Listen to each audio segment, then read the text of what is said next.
நம்ம வீட்டில் இன்றைக்கி வந்து சாம்பார் வைக்க போகிறோம். சாம்பார் வைக்கிறதுக்கான உள்ள காய்கறிகள் இது தான். அதுக்கப்புறம் பருப்பு வந்து சிறு பருப்பு, நீங்கள் பாசி பருப்புன்னு கூட சொல்லுவாங்க. அதை வந்து நான் வேக போட்டிருக்கேன். இது நல்ல ஓரளவு எப்படி வெந்ததுக்கப்புறம் காய் போடணும் அப்படிங்கிறத நான் அப்புறமா காமிக்கேன். இது கூட வந்து வெள்ளைப்பூடு உரித்து போட்டிருக்கேன். சரிங்களா? இந்த மாதிரி பருப்பு வந்திருக்கணும். சரிங்களா? ரொம்ப குழையக்கூடாது. இந்த மாதிரி பருப்பு இருக்கணும். தெரியுதா? இந்த மாதிரி பருப்பு இருக்கணும்.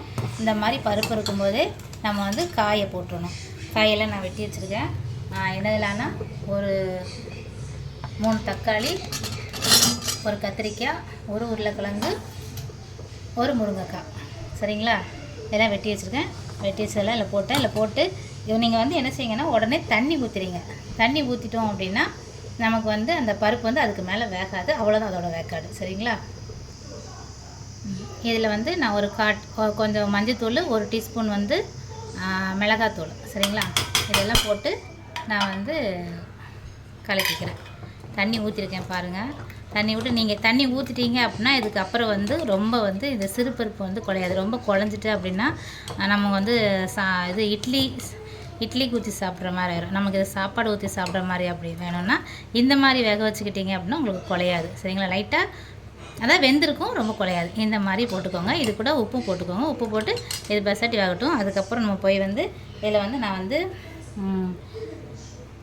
வெங்காயம், அதுக்கப்புறம் தேங்காய் போட்டிருக்கேன். ஒரு சில்லு தேங்காய் போட்டிருக்கேன், ஜீரகம் போட்டிருக்கேன். இது எல்லாத்தையும் இப்போ வந்து நான் வந்து அரைச்சிட்டு இந்த காயெல்லாம் வெந்ததுக்கப்புறம் நான் வந்து இதை கொட்டிடுவேன். இதை கொட்டி நல்லா கழட்டி இன்னும் கொஞ்சம் கொதிக்க வச்சுட்டு அதுக்கப்புறம் நான் தாளிச்சிக்குவேன். நான் தாளிக்கும் போது காமிக்கிறேன்.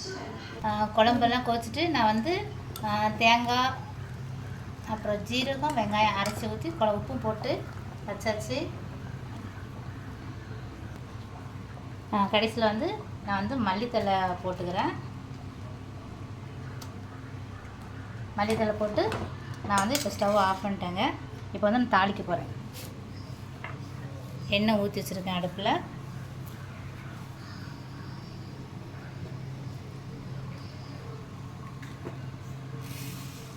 கடுகு போட்டுக்கிறேன். கடுகு பொரியட்டும்.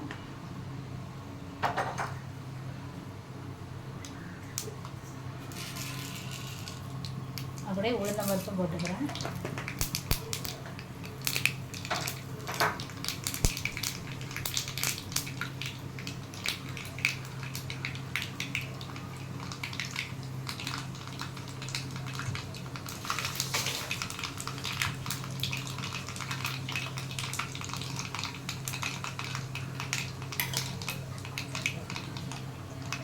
பொரிஞ்சதுக்கப்புறம் சின்ன வெங்காயம் வெட்டி வச்சுருக்கேன். சின்ன வெங்காயம் போடுறேன்.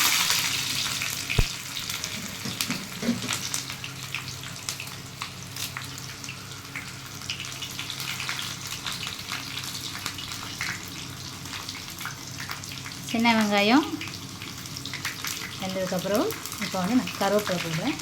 கருவேப்பிலை நல்லா கிள்ளி போடுறேன். இது வாசமாக இருக்கணும். அப்படியே கொஞ்சம் பெருங்காயத்தூள்.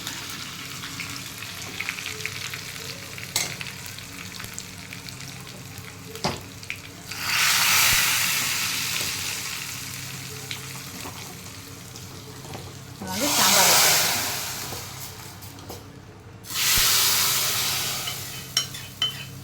அவ்வளோதாங்க. சாம்பார் ரெடி சாப்பிட்றதுக்கு. ஓகேவா? அதை பார்த்துக்கோங்க. இந்த பாசிப்பருப்பு குழம்பு நீங்கள் செஞ்சு பாருங்கள். பிடிச்சிருந்தால் லைக் பண்ணுங்கள், ஷேர் பண்ணுங்கள், கமெண்ட் பண்ணுங்கள். நம்ம சேனலுக்கு சப்ஸ்கிரைப் பண்ணிடுங்க. மறக்காமல் சப்ஸ்கிரைப் பண்ணிடுங்க. ஓகேங்களா?